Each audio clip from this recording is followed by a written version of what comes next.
打车赚的，我现在又没钱。你过来嘛，你打车过来不要紧嘛，过来我这有。好，我过来一下。视频中爽快付钱的人就是大卡车司机王新亮。发生车祸之前，他正在驾驶大卡车正常行驶。他这样，大概是这边。他点名这不是他不是靠扁骑嘛是吗？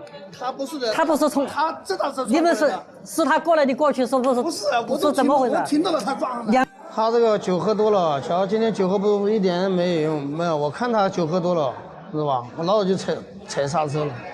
踩刹车的嘛，他胖击还是啥没有。虽然王新亮早有发觉，但是事故还是发生了。王新亮第一时间下车询问李国友状况，李国友一直强调自己没事。不行，我打120，我赶到他说不要去，没事的。你说没事，检查一下的，真的没事了，好了，对吧？就可以了。王新亮认为这样不行，赶紧打了急救电话。来到医院后，王新亮在民警的陪同下联系到了李国友的弟弟李国强。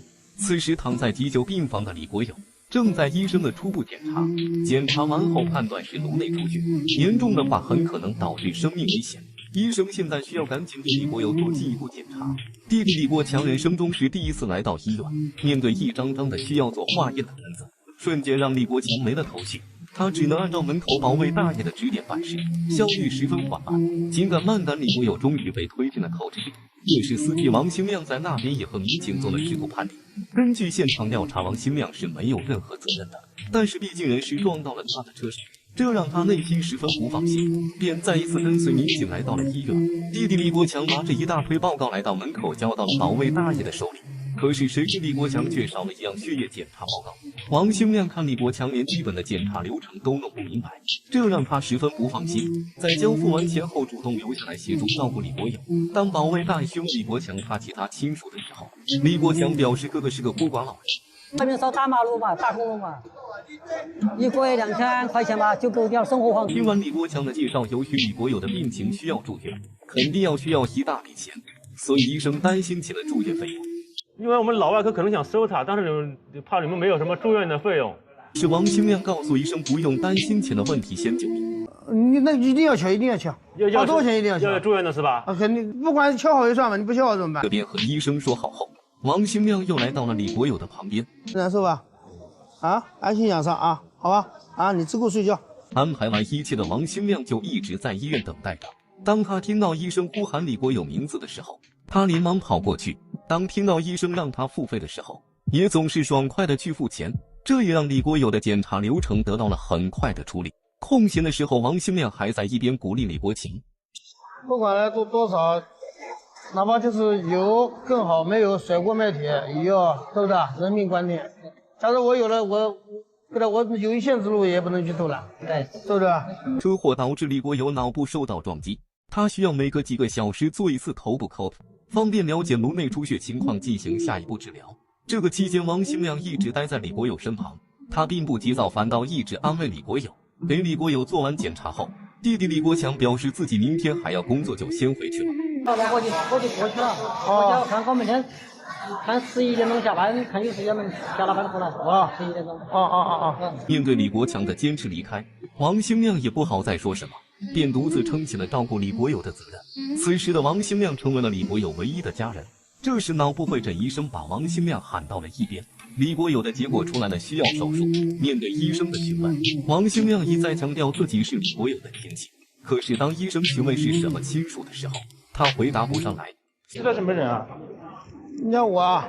我是个亲属，你讲啊？你是个什么亲属？你讲啊，没事。不是，你是个什么亲属？你给我讲清楚。跟两个相碰的那个。赵世芳了。不是他家里人有吧？有人照顾他吧？有个弟弟今天刚走。家属跑了，真是要住院了，你家属跑了这怎么行？你们是赵世芳对吧？你好多事情你不能做。虽然王新亮想把所有的事情往自己身上揽，但是手术前的风险承担是必须由亲属签字的，这个东西王新亮没法代替。无奈的王新亮只能打电话给李国强。上班嘛，和那个治病要紧嘛，你说是不是这个？反正过来还不是要打车，要打车赚的，我现在又没钱。你过来嘛，你打车过来不要紧嘛，过来我这有。好，我过来一下。好。面对李国强的话语，王新亮并没有生气，反倒表示自己只有先把救命要紧，这才让李国强赶了过来。当护士需要亲属联系方式的时候，李国强却不想留下自己的电话。